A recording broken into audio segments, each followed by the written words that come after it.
Now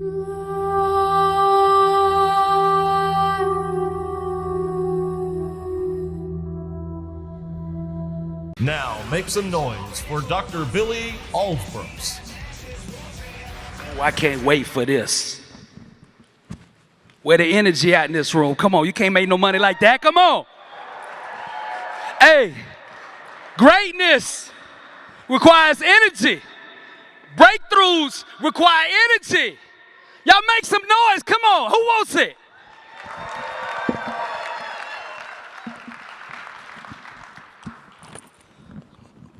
Success is a battle over those who want it and those who want it more. Which one are you? Come on, somebody. Listen, I'm going to tell you right now, your number one enemy. It's that voice on the inside that says, stay comfortable, stay safe. That's your enemy right now. Listen, there's a reason these furniture stores sell so many lazy boy chairs. You know why? The common person seeks comfort. Greatness has nothing to do with comfort. I need you to stretch. Who's ready to go to the next level? Come on. You didn't come here to stay where you at. Put your hands up. If you mean it, put your hands up. Come on, somebody. Now I want you to repeat after me. Say, I am a champion. Say, I am a warrior. Say, I am an overcomer. And it all stops right here. Listen, your future is too important to be making the excuses that you've been making. So what? The market turns. Let me tell you what that is. That's one word. That's opportunity. Somebody say opportunity. That's right. There are more millionaires made in the downtime than any other time. Somebody in this room needs to get excited. Your time is coming. You just got to prepare for that season. Come on, somebody. Now, let me tell you a little bit about me. For 17 years, growing up, I was in the music business. I was a rap artist, music producer, songwriter, produced for gold and platinum acts all across the country. On Billboard, had my own radio show. I was in what we call that Hollywood lifestyle, right? Chasing the big homes, the fast money, fast women, fast cars, fast everything. But no matter how much I got, I still had that deep hole, that deep void on the inside missing. And I would try to fool myself and say, if I just had one more hit record, that peace would be mine. That the voices on the inside that were crying out would silence. I just kept fooling myself over and over and over, not understanding why I did not have peace on the inside. And later on, years later, God revealed to me that you cannot solve an internal problem with an external solution. We have to get the inside right first. Now listen, success is a marathon of consistency walked out one day at a time. Every day you got to get up and say, I will own this day. And if you string enough of those together, one day they call you successful. That's all greatness is. Every single day you have to position yourself in a place to win. And if you do this enough, greatness will come to you.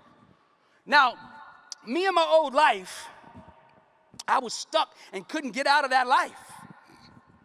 Until one day, life hit me upside the head with a brick. Has anybody been hit upside the head with a brick in here? Come on, somebody. And what I mean by that is you're going along in life, everything good, right? And all of a sudden, bam, life just hits you. Come on, somebody. Yes. Now, I'm not that happy day type of motivational speaker. I am not Ron Howard. I'm not going to get up here and say, everything with the market is going to be good. Because I'd be lying to you. Come on, somebody. The struggle is real. But so is the God that help you overcome it. I'm telling you, listen, this is your season. This is your time. This is your time, somebody. Listen. Now, the way my life changed was I got hit upside the head with a brick. Now, I didn't understand it, but that was the greatest blessing I ever got. Now, I wouldn't have chose it that way, but I wouldn't be on the stage here today if I hadn't been hit that way by life. And what I mean by this is I'm walking in Sunday, right? December 30th, 2007, I'm walking into a rehabilitation center, a nursing home. My dad had just had a stroke 12 days earlier, but was getting better.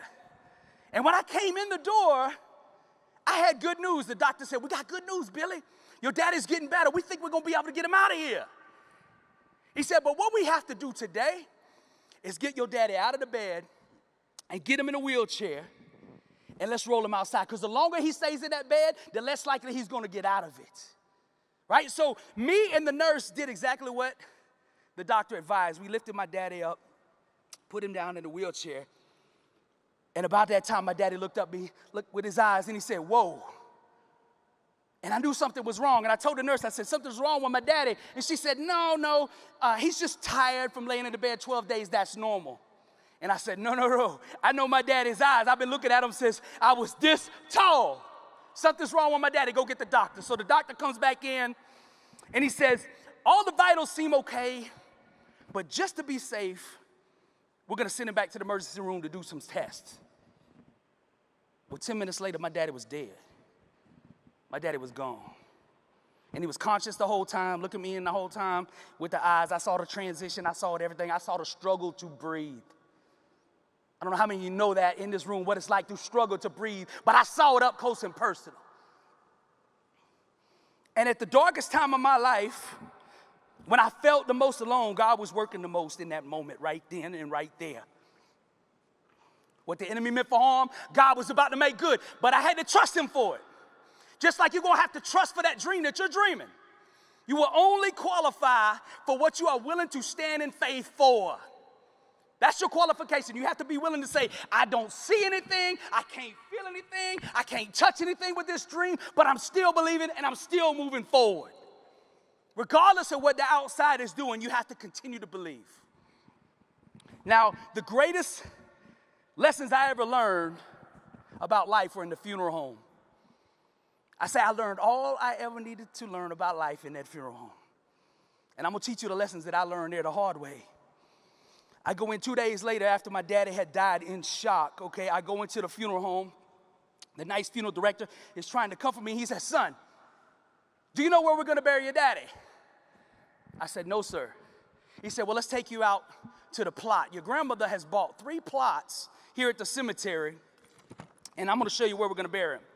Now, my grandmother was still living. She was in the 80s, perfect health, right? So we walk out there to the gravesite, and I never will forget. The funeral director says, "Here's where we're going to bury your grandmother when she goes. Here's where we're going to bury your daddy. And in this last line, changed my life forever." He said, "And here's where you going to lay." Woo! Woo! See, when he said, "Here's where you going to lay," I understood because I had seen dying 2 days before what it really meant. I wasn't no stranger to burying people because in the rap life that I came from, the thug life before, I had probably buried 20 of my homies. Between gun shootouts, gang banging, drug ODs, car wrecks, all of that lifestyle. But for some reason, I compartmentalized it and would say, "Not gonna happen to me," right? Like I'm with them all day, every day, and then one day I'm not with them, they get shot, right? And I'm with that guy every day, and I'm like, "Oh, it's really bad, what happened to so-and-so?" Not thinking it could have been me. But this man just made me confront my reality. He said, "Here's where you gonna lay." Oh, and it just kept cycling in my head over and over. Here's where you gonna lay. Here's where you gonna lay. So we made our way back into the funeral director's office. And the second part of the lesson began. I sat down and the funeral director slid 2 pieces of paper across the table. He said, "Now, I know this is gonna be difficult, Billy, but I need you to do something for me." He said, "On this 1 piece of paper, I need you to sum your daddy's whole life up in 2 to 3 sentences. Because this gonna be on the headstone." And he said, "On this piece of paper, I need you to sum your daddy's whole life up in 2 to 3 paragraphs because this is going to be in the newspaper." So I got to thinking about it for a second, like what would my daddy want to be remembered for? What should I write? But to be honest, my mind was still out there on that gravesite. Here's where you going to lay. Now, I'm not the brightest bulb on the tree, but I eventually came around. I'm like, here's where I'm going to lay. One day, somebody's going to be sitting across this table saying, what do you want on Billy's headstone? And I started thinking about it. I started examining my life. I said, if I died right now, what would they put? And I didn't like the answer. Have you ever just not liked the answer? Because here's the answer. At that stage of my life, if I would have died right then, this is what they would have wrote. Here lies a man that would have ran over anybody and everybody for that next dollar. Oh, I didn't like that story. The next day, the last part of the lesson, I'm at the wake, and my daddy's laid out, right? And people begin to come up and talk about my daddy and how he affected their life. Now, growing up, let me give you some backstory. Growing up, my daddy was a full-blown alcoholic. Just like everybody on my dad's side of the family, from my grandfather to my uncles to him. And he really was a good man. He loved me. He never hit me. Wasn't that type of drunk. But he struggled. He had this vice where he would work 2 months and be sober and doing right and progressing, being promoted at work or whatever job he was doing. But then all of a sudden he'd fall off the wagon for 2 weeks. And see, the way my daddy drank was this. If he had one drop, he couldn't stop. I mean, literally couldn't stop. The only way he would stop would be me and my mother sit with him basically and just lock him in a chair and hold him down for 2 to 3 days until he dried out. He could not do it on his own. And every time my daddy would begin to fall off the wagon, this is what would happen. He would pick me up at school and we'd be riding home. And he'll see the gas station and he'll say, I think I'm just going to stop and get me one beer. Oh, the infamous one beer. It was never just one. We went into the convenience store and he said, oh, look at the sale on 6-packs. Oh, look how much the case is. I know what I'll do. I'll buy the case and drink one and give the other 23 to my brothers, which he would have half that case drunk by the time we got home. Now, my dad did this cycle all the way from my middle school years all the way up to my senior year in high school. He could not stop. My senior year, though, my mother had enough. She finally filed for divorce. And the craziest thing happened. That was the last day my daddy ever drank a drop of alcohol in his life. For the next 15 and a half years, he was sober. And he was impacting people. This is what happened. He spent the first year after the divorce getting himself right. And then he started going out sponsoring other people and helping other people get off addiction and get off of alcoholism like he was, right? So when I'm at this wake, I'm about to find out what my daddy's been doing this whole time. First guy comes up and he says, your daddy came and got me on the side of the road at 2 in the morning when an officer had pulled me over for drinking and driving, and I already had 2 strikes. And if I go to jail now, I'm going to prison. But your daddy talked the officer out of taking me to jail. He said, I'm his sponsor. This is a good man. He is working on this, and I'm going to help him seize back his life. And the man said, because of your daddy sowing life in me every single day, saying you are a champion. You have greatness in you. You are meant for more than this. And he would do it every single day. He said, because of your daddy, I've been sober 3 years. The next man come up and he said, your daddy came and bailed me out of jail at 4 in the morning when my family threw away the key and they give it up on me, but your daddy didn't do it. He said, you have greatness in you. Start acting like it. He said, and because your daddy, I've been sober 4 years. A couple came up and said, we were at the kitchen table with your daddy about to file for divorce. And your daddy said, don't do it. Just keep believing. Get in counseling, do the steps, do the work. You can make it. I believe in y'all. The lady told me, because of your daddy, we never got divorced. We got into counseling, and we have never been more happy in our life. We've been together 10 years since your daddy sat down with us. Now, I realized at this wake that I had my life all wrong.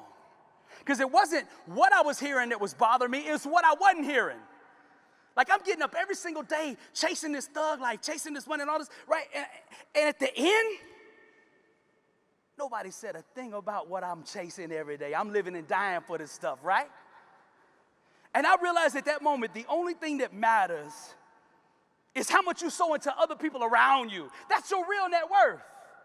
How much are you sowing into those around you? That's what you're going to be remembered for. You want to live on for eternity? Sow life into the people around you. That's what this organization is about, helping people become the best version of themselves. And what I like about this organization, it's not just about money with them. They want you to be better people across the board in every single area. True success. I realized I had it all wrong. The reason we are here on this earth is to leave this place better than you found it. Don't let somebody come into your life and not leave them better than when they came in. Come on, somebody. That's your goal. Now, here's the question. If you got pens out there, I want you to write this down because I'm going to give you some self-assessment questions.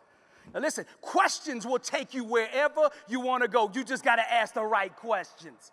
Now, my first question for you today is, what do you want your legacy to be? Write that down. What do I want my legacy to be? And what I mean by legacy is when you are dead and gone, what do you want to be remembered for? I remember reading this story about this famous author. Every book this guy wrote was a bestseller. So he's doing this interview with the host, and the host asks him, what is your creative process? How are you able to continue to write such amazing material over and over? What's your creative process? And the author said something so profound. He said, when I sit down to write a story, the first thing I do is write the last chapter first. And I was like, why would he do that? And then he answered, he said, and the reason I write this last chapter is because I always want to know where I'm going to end up in the story. And then I went back to that funeral home and those two pieces of paper that funeral director had slid across the table. And I realized that headstone in your obituary, that's the end. That's the last chapter. And what we should do is be just like that author. We should stop and think, how do I want to be remembered 40 years from now when they put me in the ground? What do I want them to say at my wake? What do I want that obituary to read? See, where there is no vision, the people perish. You got to get a vision for your life, a real vision. You got to know why you're here, what your mission is, what your purpose is, what your objectives are. If you don't have a vision for your life, you're going to be walking around in a constant state of confusion. The ancient scriptures say, my people perish for a lack of knowledge. And where there is no vision, my people perish.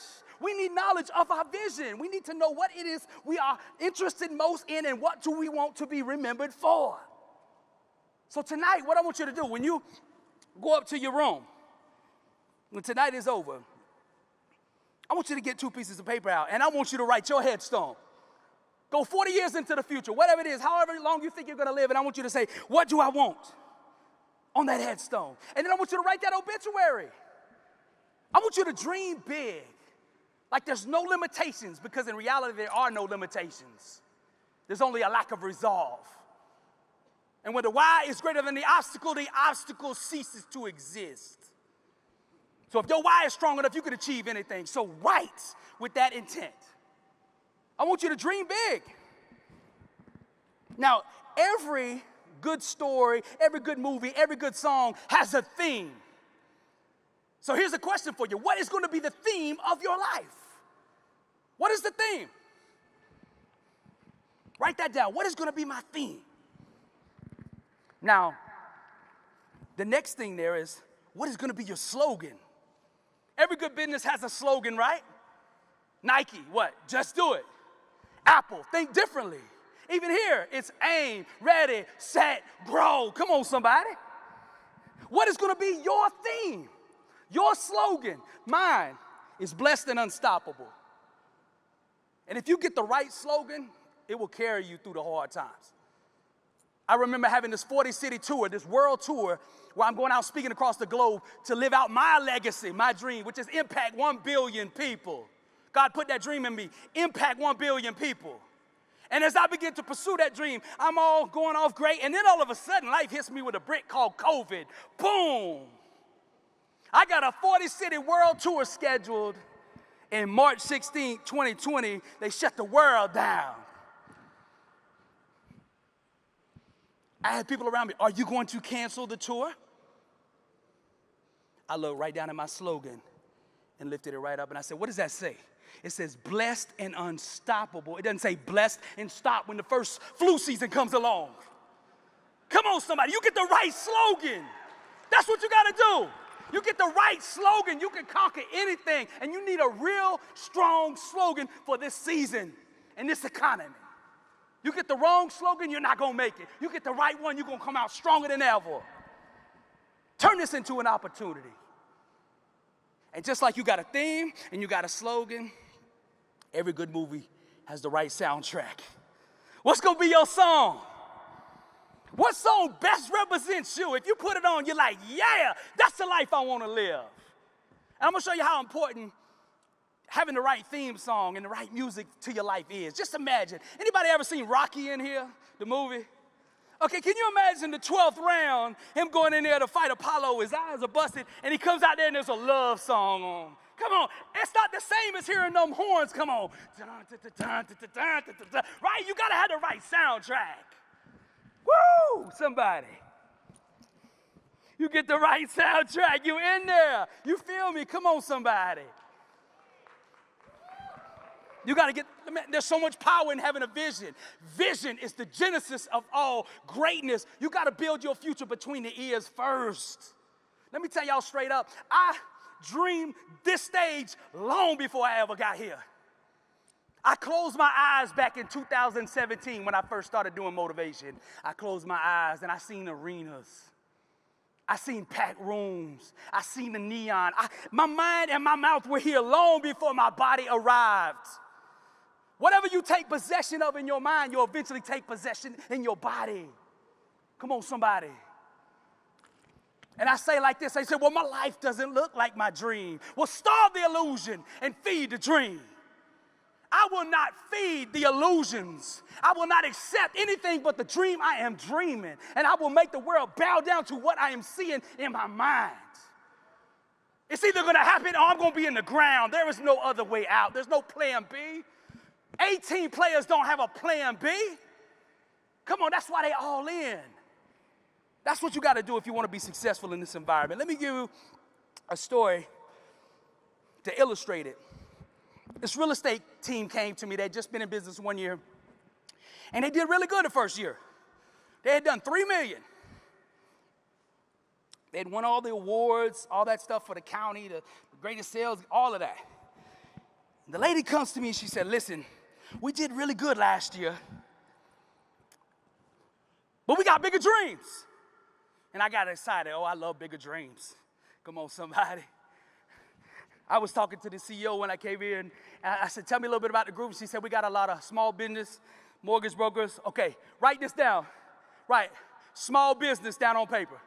Write that down real quick. It's in my spirit to do this for y'all. Write small business down. Okay? Then I want you to take a line and scratch out that small and put big. Ain't nothing about you supposed to be small. Come on, somebody. Come on, we got to get the words right. Words got power. What does it say? Death and life in the power of the tongue. Those that love it shall eat the fruits thereof. You got to speak greatness, speak big, speak overcoming, speak success, speak abundance. Come on. This lady said to me, we did really, really good last year in real estate, but we got bigger dreams. Our goal next year is to do 12 million. And then she said to me, do you think we can do it? I stopped her right there and I said, first of all, you don't need my permission to live the dream that's in your heart. You don't need nobody's permission. And just because the people around you don't get it, that's on them. You don't need permission to be great. Stop asking local people about your global dream. They're not going to understand it. There's two languages spoken in the world, local needs and global needs. And we can't communicate. Y'all ever watch Charlie Brown? If you take a global dream and try to tell it to a local person, right? You come up to them and say, hey, we're going to do 12 million next year. You know what it sounds like to a local person? Wah, wah, wah, wah, wah, wah, wah, wah. They can't hear you. And when they try to talk back and say, I don't know nobody that's done 12 million before, what does it sound like to a global person? Wah, wah, wah, wah, wah, wah. Now, I made this mistake for years trying to talk global dreams to local people. And I even went to as far as when I couldn't communicate, I pulled out my phone, went to Google Translate. And I looked for the setting, how to translate global language into local language. And you know the strangest thing? It's not in there. And I was like, you know, the question to change lives, why is local to global not on Google Translate? And then it came to me after hours of meditating. Because you're not supposed to tell a global dream to a local person in the first place. They won't understand it. They don't have the mental capacity to process what God has planted in you. They say, I don't understand your calling. It's okay because you wasn't on the phone call. Right? Come on, somebody. Somebody in this room, it's in my spirit. You've been asking for permission your whole life. You don't need permission to be you. Stop asking. Let your work ethic speak for you. Let your vision speak for you. Your passion speak for you. So the lady said, well, I don't want to get greedy. It's 12 million too much. And I'm like, you think God is going to bounce a check? Like this too much, like, oh, I don't want to ask God for too much, you know. Come on, he got a lot of things going on. Hurricane in Florida, we don't want to stress him out. Come on, somebody. I said, are you serious about 12 million? How bad do you want it? That's the only question. She said, we really want it. I said, okay, here's what you do. Get your team together on Monday, and I'm going to come speak to them.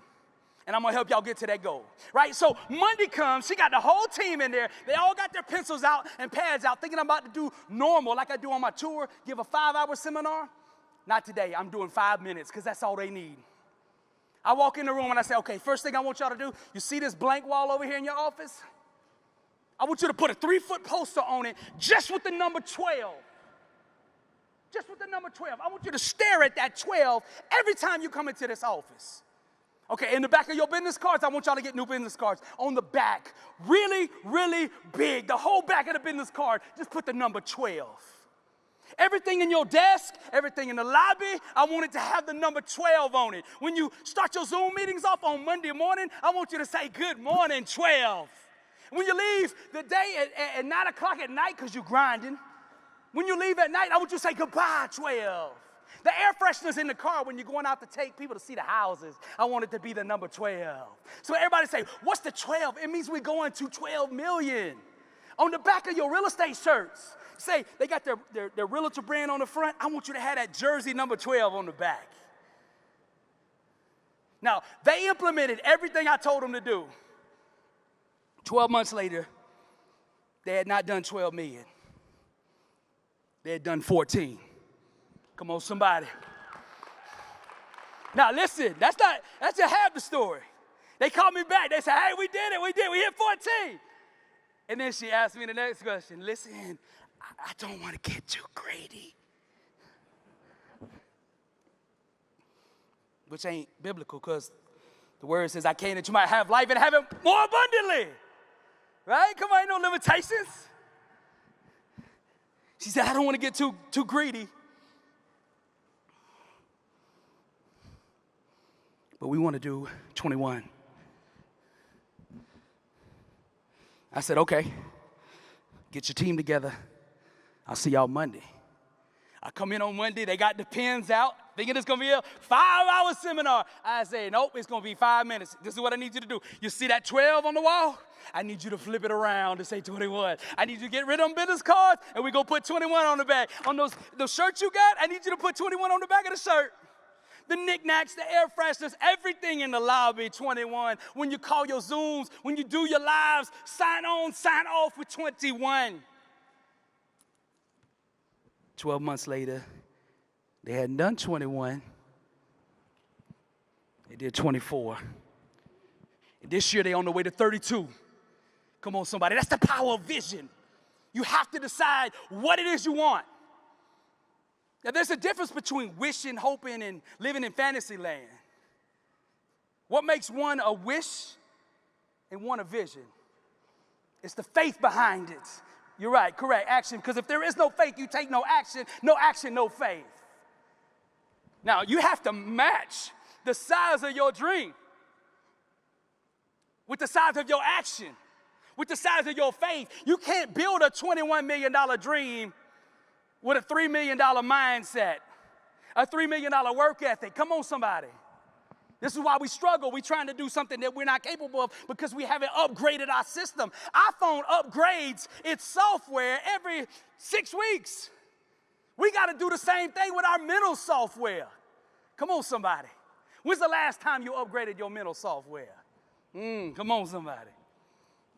Come on, somebody. I'm going to give you number 2 now. Because first it starts with vision, knowing your legacy. Number 2 is identity. Oh, this is critical. You have to know who you are. Stop letting other people tell you who you are. Who are you? Write this question down. Who am I? That might be the most powerful question you ever ask yourself. If you ask that question to most people, they say, I don't know. Come on. Who are you? Let me show you how important it is. I'm on the road. So far this year, I've been on the road 160 days since January, speaking all over. So I get a lot of packages sent to my house, right? And because I'm not there, the postman will leave like the notice. Come pick up a package. You got a package at the post office, right? So I will take the package down there, the little notice to pick up my package.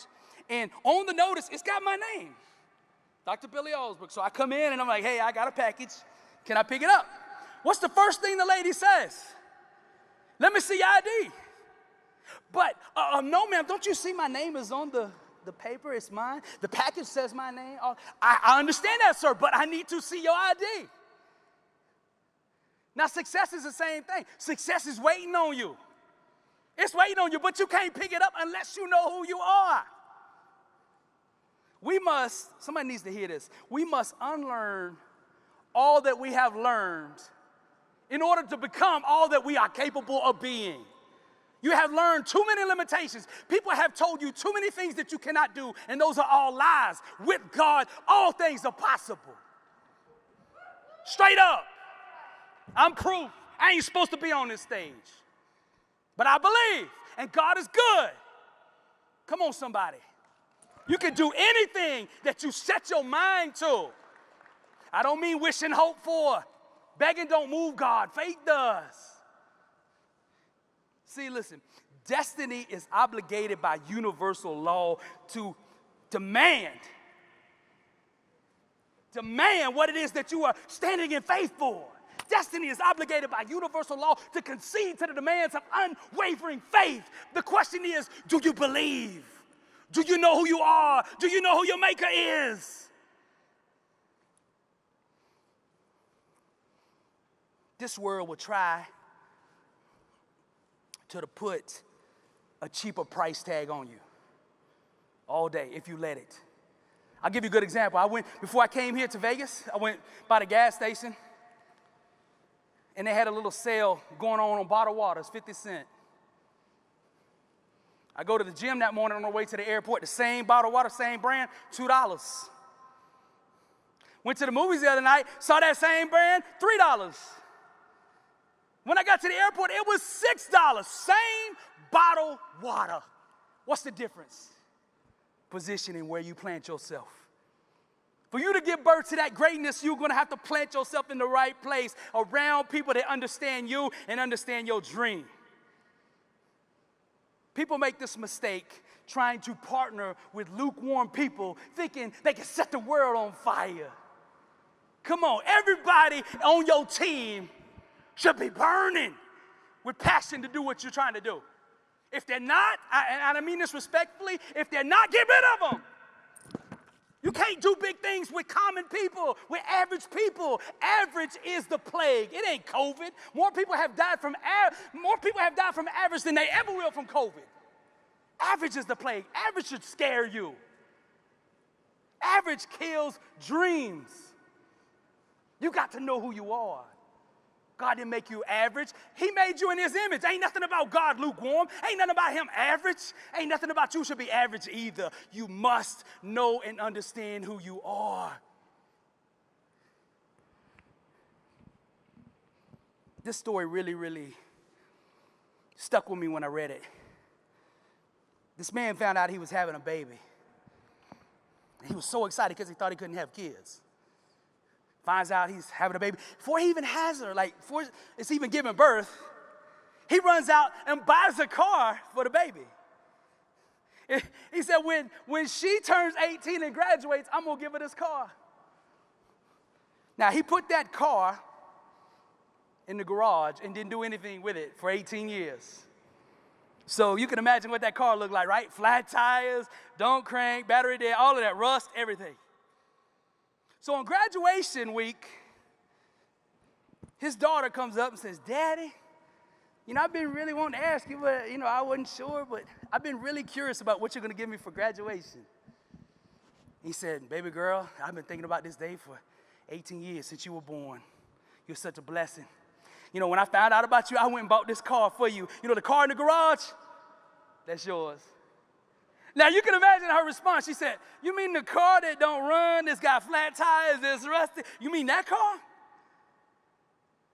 He said, yes, baby girl, that car. And she kind of looked at him funny. She said, I love you, Daddy, but I was expecting a little something different. You ever expected something different? Come on. But it was really right what she needed because he about to teach her through this situation. He looked down at this little girl and he said, baby girl, do you trust me? And she said, yes, Daddy, I trust you. He said, okay, this is what I want you to do. I want you to go in that garage and I want you to take pictures of that car and then go down to the local pawn shop and ask them what they'll give you for it. She goes down to the pawn shop. Now, she had took beautiful pictures. She used Snapchat filters and everything to try to make that car look better. She gets down there and shows the pictures to the guy at the counter at the pawn shop, and he tells her every reason why they shouldn't buy the car. It doesn't run, the tires are flat, it's rusty, it's old, transmission's probably gone, all of this stuff. He said, if you can get it down here to us, we'll do you a favor and give you $100 for it. So she comes back and she's kind of disheartened. She says, Daddy, they told me they'd give me $100 for it. What should I do? He said, baby girl, do you trust me? She said, yes, Daddy, I trust you. He said, okay, now what I want you to do is take those same pictures, go down to the local dealership and show them and see what they'll give you. So she goes down there and pretty much the same response. The guy said, it's beat up, old car, rusted, flat tires, won't run, da-da-da. If you can get the car down here to us, we will do you a favor and give you $1,000 for it. So she felt a little better. So she comes back and she said, Daddy, they would give me $1,000. That's what they said at the dealership. What should I do? He said, baby girl, do you trust me? Yes, Daddy, I trust you. Okay, what I want you to do now is, they have a local car meet down the street here at the plaza where the antique car guys are. I want you to go down there and show those pictures to them. And she does like he says, and she comes back ecstatic. And she said, Daddy, did you know that car in the garage is a rare sports car that they only made 5 of? Listen, 3 different people offered me $100,000 for that car. And you know what? They said they want to come right now to pick it up to our house. And he looked at that little girl and he said, it's the same with you as that car. You either taking your gifts, your talents, your love, your dreams to the pawn shop and getting $100, or the dealership at $1,000, or over here where they belong. Your decisions will ignite the explosion of change. Your decisions will write your story. Write well, my friend. Write well. Come on, somebody. How many in here have been taking their gifts all along to the pawn shop? Come on, you feel it? You feel it. Know your worth. Know who you are. It starts with that. Identity. The last thing I'm going to leave y'all with today is mindset. The scriptures say, be not conformed to this world, but be transformed by the renewing of your mind. Your mind is powerful. You do not truly know what you are capable of. You keep downgrading your potential from this ignorance of who you are. My people perish for a lack of knowledge. You don't know how much greatness is in you.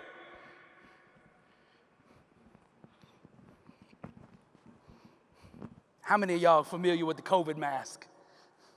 Come on, somebody. Now, I'm not against COVID mask. Let me show you something. I'm not against COVID mask, right? I'm just against where they tell us to wear them. Okay, now if you got big dreams and you're trying to do something that normal people don't understand, you got to pull out one of these. Okay, now the common people say, look, this is how you wear the mask, right? That's not how I see it. That's not how the greats do it. And that's not how the word says to do it. The word says, take these and put them over your mind, over your thinking. You have to quarantine this. When people come over to my house, I ask them this question. I say, you got your shot? You got your vaccination? And they say, COVID shot? I say, no, your face shot. I can't have you coming in my house, my business. I can't have you stepping into my dream with doubt because it will spread. Come on, somebody. Everybody around you has to be bought in to what you're doing. So write this question down because it's really, really important. It's going to hurt a lot of people in this room. Listen, write it down. Write this question down. Who in my life right now does not belong? Ooh. Because there's some people that were meant for your life in the last season that aren't meant for this new season that's coming. And as bad as you want them to go with you to success, they just don't have a ticket. Come on, somebody. I struggle with that because I would try to bring last season people to this season. Oh, what a headache. Anybody feel me on that? Come on, somebody.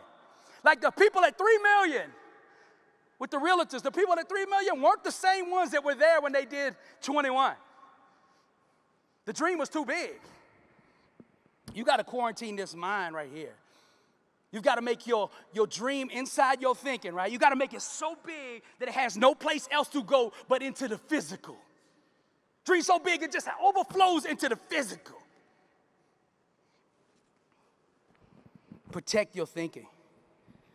They used to ask me when I'd go out on the road right in the middle of COVID, aren't you scared of getting COVID? No. They say, why? I say, because I ain't got no room for COVID in my mind. If COVID can't get my body, if it can't get my mind, it can't get my body. Same thing with defeat. Same thing with lack, scarcity, sickness, bankruptcy. Oh, if it can't get you here, it can't get you here. Somebody needs to understand that. Now, I'm going to give you a couple things that I picked up on the road that are life-changing. You know, being on this tour, I got to meet hundreds and hundreds of millionaires and billionaires that come to my seminars. And I'm going to tell you the strangest thing. This is the mindset you need if you want that next level. This is the mindset, right? Okay, every single time I would meet one of these wealthy people that come up to me at my seminar, it was like they were speaking the same language off the same script. You know, the first 2 or 3 times when people came up to me, I didn't catch it. But after about number 5 and 6 and 7, I'm like, that's a coincidence. They keep saying the same thing. Why do the millionaires and billionaires keep talking the same way? Because it's a language. And this is what they would say. They would come up to me and say, I appreciate you. You know, I love the videos, love what you're doing, the motivation, blah, blah, blah. We do the introduction, and then here it would come. They ask me a question every single time. They would say this, how can I add value to your life? I'm like, the first time I heard it, I'm like, never heard that before. Most people saying, how can I raise my prices to you, right? Come on.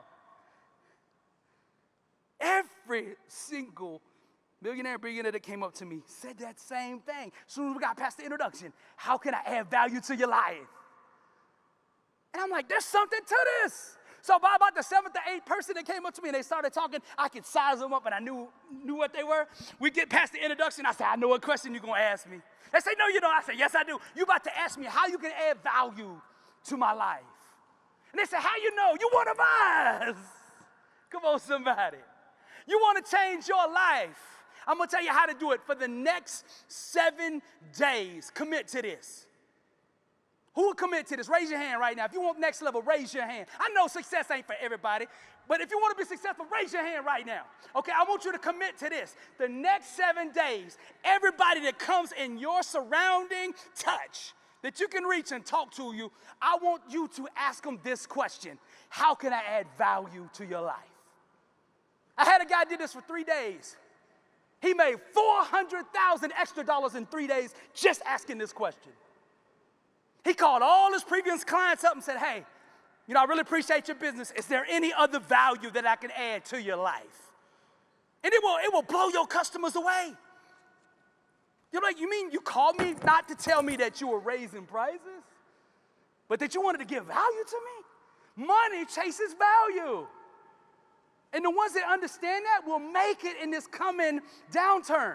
The only ones that understand this are the only ones that will thrive. Come on, somebody. I had a guy start a mortgage company 2015, 2016. He had hired me back in 19 to come to Hawaii to speak to one of his teams. So I got to talking to him.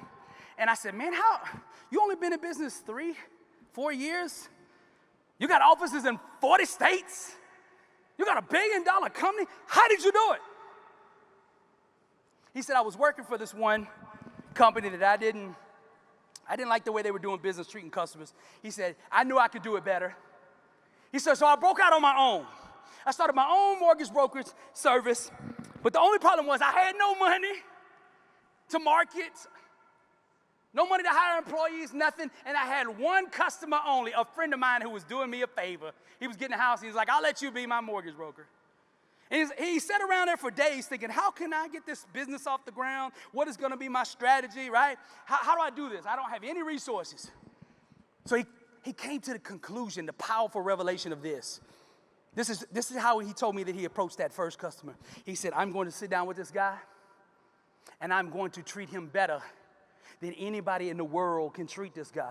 I'm going to add more value to his life than anybody can do it in this business right here. I am going to make sure every aspect of this deal goes right for this man. And I know if I add that kind of value to him, he'll go out and refer 10 more people to me. And he said, that's what I did. He said, I sat down and I served this guy. I added value to this man. He referred 10 people to me. Then those 10, I sat down the same way like they were the only customer in the world. Whoever's in front of you, that's the only one in the world. And I will treat this person better than anybody. I'm going to dominate in customer service. I'm going to dominate in value. He said, and then those 10 referred 10. And I had a business. He said, I had them hire employees. And just in this Hawaii branch, I got 120 brokers. And I conveyed that same message to them. And this is how we treat everybody. This will change your life. Common people seek money. Wealthy people seek value. The more value you add, the more return you will get. Simple as that. Who's ready for that? Will you commit to this? Say this after me. Say, I will add value. I will add value. Come on. Now, you're going to have to be resilient, because there's going to be some ups and downs coming. I'm going to tell you about this other guy. Came to one of my seminars. When I got done, he came up to me, the same thing. I got to add value to your life, right? But we got to talking. He's like, man, I just wanted to come thank you. He said, I had a goal 3 years ago. I was 26. He said, my goal was to become a millionaire before I was 30. And he said, 2 months ago, I achieved that dream. He said, the second goal I had was to buy a Lamborghini, and I'm going to pick it up tomorrow. They got the keys waiting. He said, I just want to come by and thank you. So I'm like, okay. I need to learn. I learn from everybody. If you are winning, I need to study that and figure out how I can convey it to others around the world. That's what I do. So I asked him, I said, first of all, what kind of business are you in? He said, I'm in solar. He said, the worst business you could be in. He said, it's hard. He said, it's really, really hard. He said, this is what we do. 7 o'clock in the morning, we get dropped off in neighborhoods. And each one of us takes a street, and we go cold door knocking for solar at 7 in the morning. He said, you can imagine the responses we get. We show up, we knock on the door. Hi, how you doing today? I'm so-and-so, I'm selling solar. Have you ever thought about buying solar? No, get out my porch. Boom, and slam the door in his face. He go to the next door. Hey, I'd like to talk to you about solar. I'm in the solar business. Get off my porch. Boom, slam the door. He said by the fourth door, the common person that we hire quits. He said, but the numbers and stats show if we knock on enough doors, we win. And we win big. We just have to have the mindset to keep knocking. And he said, this is what happened with me and how I became a millionaire. He said it was because of you. He said, this is what I would do. He said, I would go up to the door and I'd have my AirPods in. He said, I'd knock on the door in the morning, first customer. Would you like to buy some solar? No, get off my porch. Boom. He said, as soon as that door slammed, he pulled his phone out. He had me on YouTube on the motivational videos, hit play. Boom. I was born a champion, raised a champion. I got champion in my bloodline. All I ever be is champion. And then by that time, he would get to the next door. He'd put pause on the motivational video. Boom. And knock on the door. Would you like to buy some solar today? No, get off my porch. Boom. He pulled that phone right back out. YouTube, hit play. Boom, I was born a champion, raised a champion. I got champion in my bloodline. All I ever be is a champion. He said by that third door, I was knocking with a little bit more intensity. Where most people were falling off, I was getting fired up. Yeah, you want to buy some solar today, don't you? And it's contagious. And the guy would say by the third door, he said, how did you know? Because I saw you last night when I closed my eyes. I saw you answering that door and say, yes. And matter of fact, I saw that your brother needed too. How did you know? Because I saw it in my mind. He said, I did this every single day. He said, I learned to own the 30. And I'm like, what does that mean? He said, I became a millionaire by owning the 30. I'm like, what does that mean? He said, listen, it took 30 seconds for me to get from this door to this door. Now, the winning is done in between right here. The no, the rejection, and who can stay focused and not carry this no to the next customer, to the next door, to the next situation. He said, if I own the 30 by listening to and keeping my mindset right, and I showed up at the next door with that intensity and kept doing this, I would win. I had to learn to own the 30. He said, I became a millionaire just by owning the 30. He said, I'm number one in 16 states. Now this guy, he's just average looking, right? Just common person. But he had this supermodel fiance. So I asked him, I said, man, all kidding aside, how'd you do that? To be real, how'd you do it? Because I got to learn how you did that. He said, I learned to own the 30. And I'm like, what do you mean? He said, I asked out 30 times and she said no, and I just kept on asking. He said, we get married 2 months from now. Come on, somebody. Own the 30. Your success potential will always be equivalent to the level you're willing to be uneasy. Like I said when I started this thing off, success has nothing to do with comfort. First thing you ought to do if you want success when you leave this door, ask this question: how can I put myself in the most uncomfortable position possible? Because that will make you grow. The common person says, how can I make my day easier? Come on, you got greatness in you. I'm going to end with this. Somebody needs to hear this too. Every step up the success ladder you go, you're going to have to get in the ring with something else you fear, right? Something that you fear is going to prevent you from going to the next level. And until you are willing to get in that ring and face that fear that you keep running from, you're not going to the next level. Now, with me, I had this dream in me of going around the globe and then impacting 1 billion people, sowing life over them. But the only problem was I was scared to fly. That ain't going to work. Right? I had to get in the ring with flying, and I just had to trust God with that, right? And that was good. I faced the fear. I flew about 10 times, and I was getting comfortable. Oh, somebody can relate to this. I was getting comfortable. I'm on this flight going to speak in Denver, and the topic I'm speaking on is faith, trusting the dream, trusting in yourself, trusting in your maker, having that kind of faith, right? This is what they call it. They said, we need you to instill this faith into these kids that are graduating. right? Because we've instilled all the tools and all that, but we know that when they get outside in that real world, things are going to happen. And we need them to believe, and we know that you can sow that over them. And I'm like, yes, sir, that's my calling right there. I can sow that dream. I can sow that faith into them. I'm the one. So I thought, right? Come on. I thought I was already qualified to speak on faith. Oh.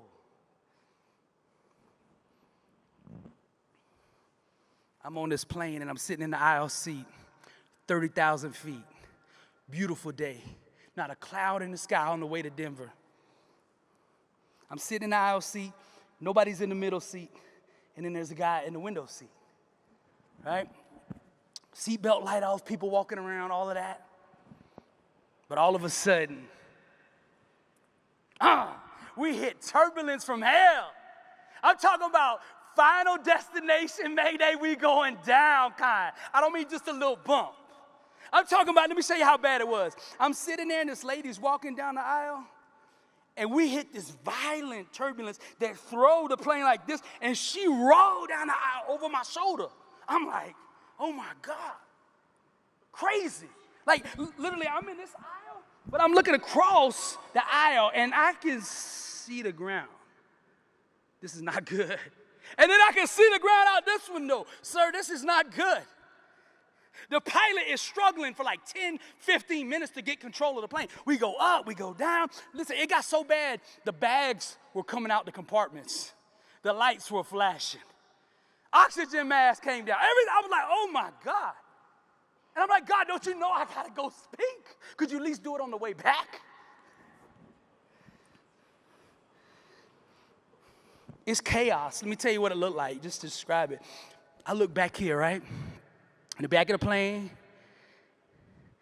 and it's total chaos all the way around. You want to see a community come together? White, black, red, brown, Jew, Christian, Catholic, it doesn't matter, Muslim. We all came together as one. If you want to get a community together, get on a plane that you think you're going down. I'm telling you, all that other stuff don't mean nothing. We brothers and we sisters, trust me. And that's what we got to get back to, right? Come on. But it was all chaotic. People praying, babies crying, all of that, all around the plane until I got to this guy sitting next to me. No lie. This guy's leaning up against the window looking like this. Just calm as can be. Has somebody's peace ever bothered you? I mean, they like, you just, bro, don't you know what we going through? Right? Like, why are you so calm? Didn't you see the market today? Do you know they raised the interest rate 3/4? Don't you know? Come on, somebody. His peace bothered me. Now, I had made the mistake of watching one of the 9/11 movies before I got on that plane. The Let It Roll, when they tackle the guy. All that. So I'm thinking like, this guy's not acting right. His behavior is not fitting the situation. He's supposed to be crazy like us. So I'm watching him. I got my eye on you because you're too peaceful. So I got to probe him because it's really bothering me that he's so peaceful. So I look over him, I say, man, it's a crazy flight, ain't it? And I started looking at his body language. I want to see if he was a threat, right? And he looked over at me. I never will forget. He said just like this. It's a little bumpy. And he went to looking back out the window. I'm like, a little bumpy? You didn't see the lady just roll down the aisle? Like, bruh. And then I'm thinking, you know what? I watched another movie, Twilight Zone. He's in another dimension, and we just overlap in the fourth dimension because he's not on this plane. There's no way he's that comfortable in this situation. So I remember looking back over him confused by his, it's just a little bumpy, right? What do you mean just a little bumpy, sir? Enlighten me. And he sure did. He sure did enlighten me. He looked over at me, he said this. He said, in situations like this, I don't get too bent out of shape because I know who's flying the plane. And he just went back to looking out the window. Oh, listen, big bad motivational speaker, preacher, all that. I got the Bible in my lap and everything, going to speak on faith. But this man Just show me what it looked like. It's not faith until the turbulence comes. Everybody can do it in the peacetime, right? When the rate's at the bottom, we all could be mortgage brokers. When it's at the bottom, now we about to find out who's real, right? Come on. Come on. Man, you should be happy. All the people that don't believe, they about to get out your way. Come on, somebody. Let me tell you, it was like when he said, who's flying the plane, I immediately knew this was a God lesson, right? Because you're going to speak on faith. I needed to show you what it looked like. And I tell you not, I kid you not, I looked up, you ever winked at Jamaica like, okay, I get it, right? I get it. You could have done this a different way, right? And the craziest thing, as soon as I acknowledged the lesson here that I learned in the moment of the trial, the plane went. As soon as you get the lesson, that season of trial will be over. Come on, somebody. There's going to be some times when you leave this door today, it's coming. There's going to be some turbulence. And when you want to quit, when you want to give up, when you can't see that dream happening, everybody around you collapsing, all of that stuff, I need you to remember who's flying the plane. Come on, somebody. Now listen, you can either sit around and listen to inspirational stories, or you can get up and go become one. I want you to get up and go become one. I love you. Thank you for having me out here.